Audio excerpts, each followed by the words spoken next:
chơi yeah cảm ơn rất nhiều ok rồi muốn kết quả anh em ok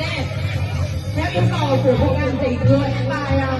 thôi bắt tay rồi bắt tay muốn kết quả anh em muốn kết quả anh em thì biết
của công an tỉnh Thừa Thiên Huế của Lâm Chiên ơi, hay biệt chế là của Lâm Chiên ơi, cuộc sống là của đấy của Lâm Éo này hôm nay, đây đây anh nó rồi đây, rồi đây nhỏ đó đi anh ơi, đây nhỏ anh nó rồi chúng ta đây. Chị trời nắng mưa nhớ ai lên bắt nhỏ chẳng ai đời nhé con đứng đến ao sâu quá bao nhiêu bài vở ngoài này cứ làm chi này ơi hết riêng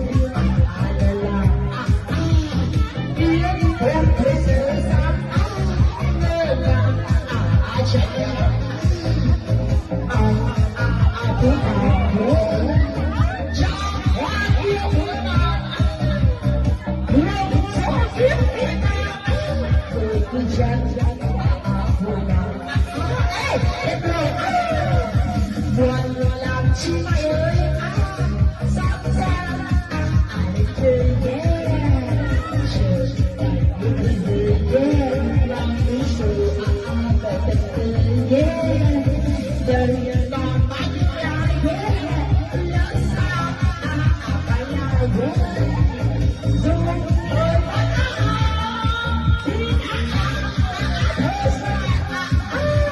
chị đây nhảy quá đẹp luôn chị đây nhảy quá người làm cái này nhảy ok đây nhảy đến hai số đó mà là hai số ok nằm nơi dây dê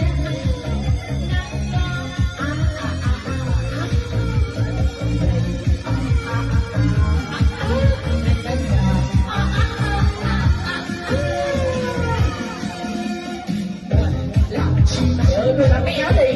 nắng mưa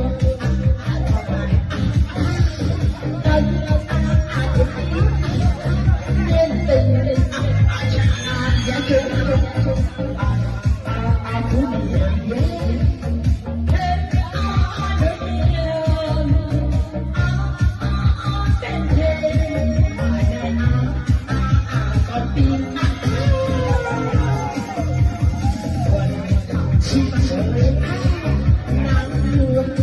Hãy subscribe